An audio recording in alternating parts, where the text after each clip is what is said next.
What's up, everybody? Couchmills here, coming at you with a brand new Overwatch video. And in this video, we're going to be breaking down how to counter the most annoying heroes in all of Overwatch. These are some characters that can be very annoying to deal with. I'm going to be giving you targeted tips about what you need to do to play around them on every single role. So, without further ado, let's break it all down. But go to the GameLeap website right now if you want in-depth advanced guides over every single one of these heroes. You definitely got to go check it out right now. But let's jump right in. Now, the first character that we definitely got to talk about that is plaguing PC and especially console is PHARAH. Now, from a DPS perspective is the first thing that we're going to talk about, and of course, having a hit scan on your team is going to make it exponentially more likely that you're going to be able to deal with the PHARAH, especially if that PHARAH has a pocket. You basically absolutely need a hit scan. Now, as a hit scan though, it is still very difficult for you to deal with the PHARAH if she plays well around natural cover, and of course she has that pocket. So what you need to be doing is make sure that you're not positioning yourself too aggressively to where you get picked off, but you're just constantly putting in some pressure into her so she can't get all the value that she wants to get. Essentially, your job is not to just outright kill her, especially if it's very difficult to do so, especially because if you go out too aggressively,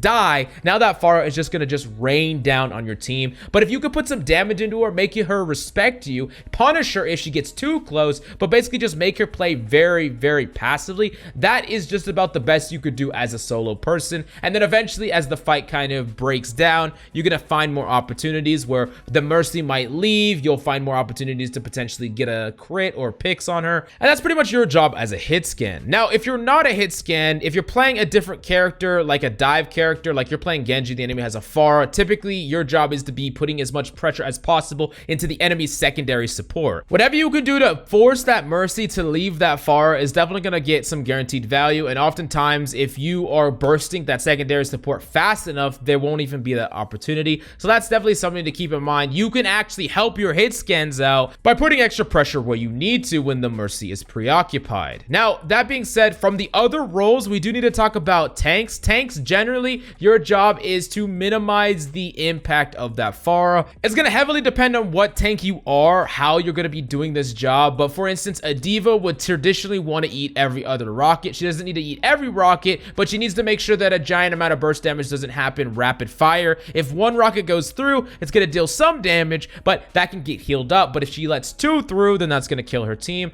Ryan, of course, is going to want to shield the hit scan. That could be a really great way that the hit scan can kind of zone away the PHARAH by being able to just hide behind the shield. And of course, you're going to want to constantly give space back and back and back as the PHARAH puts extra pressure. It's okay to give up space if you need to. You don't want anyone to get picked off, and you can always go re-engage the space when you have full shield, full health, and things like that. Now, of course, what I would generally suggest you do if you feel like you don't have a lot of impact in what you can do to the PHARAH is try to track her ultimate. Really pay attention to how the PHARAH is positioning and call to your team when she's coming in, where she's at, if she has ultimate. This is very important stuff and can definitely mean the difference between someone being able to kill her and her going uncontested. Now, last up, we do got to talk about the supports, and a support's job is probably one of the most important when dealing with PHARAH. It is your job 100% to make sure that your hit scans can be as healed as possible so that they can attempt to pressure out that PHARAH. Extremely important that they are not in a situation where they're one-shottable by any sort of splash PHARAH shot. And of course, oftentimes they're not going to be able to even pressure out that PHARAH on a fair playing field if the PHARAH is getting pocketed by a Mercy and they only get heals every once in a while. Now, of course, depending on the healer that you are, you can also pressure the PHARAH yourself and even that Mercy. Specifically, Ana is very good at pressuring out that PHARAH because she has no fall off on her damage, which means that she could really pressure that PHARAH, pressure that Mercy. And of course, if the enemy PHARAH ever ultimate, she just needs to throw a quick sleep in her direction. But overall, you generally just need to make sure that your DPS in particular, or the characters that can contest that PHARAH, have all the resources they need to do so, because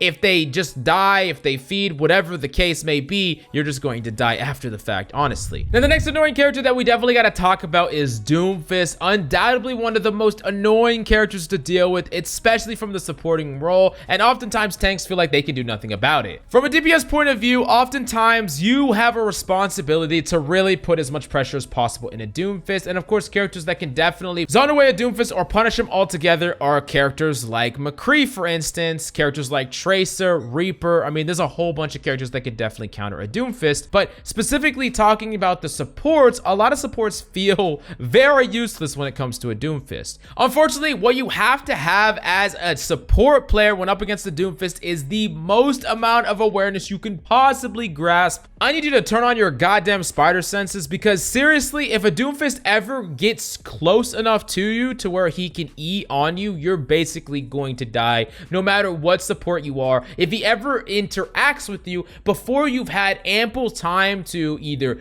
damage him or reposition, like if he ever catches you by surprise, it's basically GG from there. This means that from the moment he gets seen on the battlefield to the moment he routes anywhere, you need to always be keeping track of where that Doomfist is. And if you ever lose track of him, you need to be like, all right, where the fuck is this Doomfist? Where the fuck is this Doomfist? I need to find him, because he's just gonna kill you. He's honestly just gonna kill you. And if you are not damaging him ahead of time, discording him ahead of time, calling to your team, you are going to die to this character. Now, of course, from every single support, you do have things that you can do to individually outplay him. You can sleep him on Ana. You could potentially actually full right click him on Zen. Of course, that one's gonna be very difficult. A lot of anticipation is needed to even pull that one off. Baptiste is a little bit tricky because your immortality field is not going to save you. He can uppercut you out of it and you could just die. So oftentimes you're going to want to play around with jumping from the high ground to the low ground. And in general, characters like Lucio, as long as you stay pretty high up on walls, it can be pretty difficult for a Doomfist to interact with you at all. Now, ultimately, we need to talk about the tanks, and every single tank is going to interact with Doomfist differently, unfortunately. Reinhardt is kind of a dog to Doomfist, but there are characters that could definitely save their team. Bubbles from Zarya could definitely help you survive a seismic slam from Doomfist. Ultimately, she can really bully him if he runs out of movement abilities just by getting all up close to him, tracking him, and using self bubble. Hog can just absolutely on the Doomfist, assuming he doesn't let the Doomfist cancel his breather. And of course, Seismic Slam can definitely be countered by a well-moved shield, whether it be Rein, Orisa, or Sigma. Now, the last character that is definitely one of the most annoying characters in all of Overwatch to deal with, and it's a freaking Bastion. I get it most often in my comment section where people really say, Bastion is the problem, Bastion is the threat, he just ruins games, what can I do? Well, there's something that you could do on every single role up against Bastion. Let's start off from the tanking category, because I feel like that's the one where people feel the most useless. Now, of course, this is gonna definitely depend on what tanks you are. A character like Rein can feel useless. However, you gotta understand that you have to use the pressure and the space you create at a very particular time to really make a play on that Bastion. The perfect example of this is routing through natural cover and then suddenly running or speed boosting onto the Bastion with a Rein and shield. Now, the Bastion is gonna full focus that Rein, right? He's gonna full try to burst that Rein, but in that time period, he is not looking at your team, and there's a lot of opportunities for people to get nades on him, people to get hooks on him, or Genji to dash in, a Reaper to jump on him, and you are basically the one who takes on all the aggro. I mean, in general, that's your job as the tank anyways, but the only way that this works is the time period between you not fighting the Bastion and you being right on the Bastion is as small as physically possible. A lot of people mess this up by running through the open freaking field as Rein. Your shields are gonna break, your health is gonna break before you even get into position to touch that Bastion. So you gotta make sure that you use routing correctly. You try to come from the high ground, you try to come around a corner, and you really engage him as quickly as possible, taking on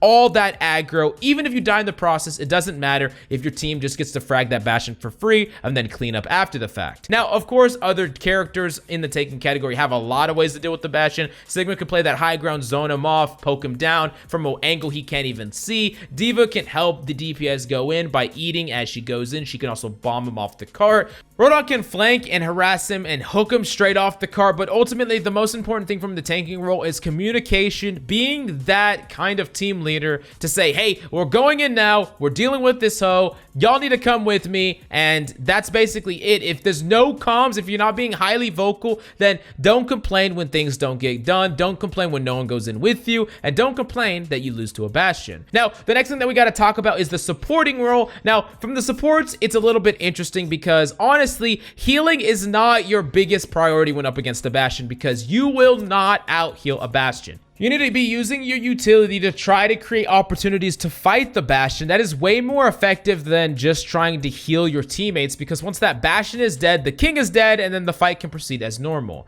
This means that a sleep or a nade onto the bastion is way more effective than just pumping heals nonstop into your team at no avail. I mean, you're not going to be able to possibly keep a tank up past a bastion constantly firing at them. Discording a target bastion, even setting up a flank, being able to speed boost your team in as Lucio, or beat into the bastion. This was actually what I did to climb to one of my highest peaks on support. I would think it was like 4.2. I played Ana a lot up against bastion and bastion meta, and I would set up these off angles where temporarily I would dip in an unknown angle, I would nade the bastion, sleep the bastion, and then dip back to my team. Oftentimes, it was enough to win the entire team fight and shut down a bastion on the payload. This was incredibly important during that bastion meta time, and very frustrating from what I remember to deal with. But honestly, Ana was an insane bastion counter there, and I felt like I had a lot of impact over whether or not that bastion got value based on what I did and how I played, and I felt like I had more impact than even some DPS did. And it's definitely really important for you to understand that there is ways to shut down any of these characters from every role. While yes, sometimes your teammates are not going to do their job at all, like with the PHARAH, with the doomfist, and with the bastion, it can be incredibly frustrating. At the end of the day, you need to be trying to do whatever you can do, because remember, you're the consistent in your games, you're the constant, and you can definitely create opportunities for your team where there's going to be a whole bunch of games you win based on your play. Even if there's some other games you lose because your teammates don't do their job, that doesn't matter. Just worry about the games that you can actually win with your impact. Now go to the GameLeap website in the links down below for more high quality in-depth guides and VOD reviews showing you step by step exactly how to counter these characters and to master others. Go to the GameLeap website. But thank you so much for coming by. I hope you enjoyed the video. I love your faces, and I'll see you next time.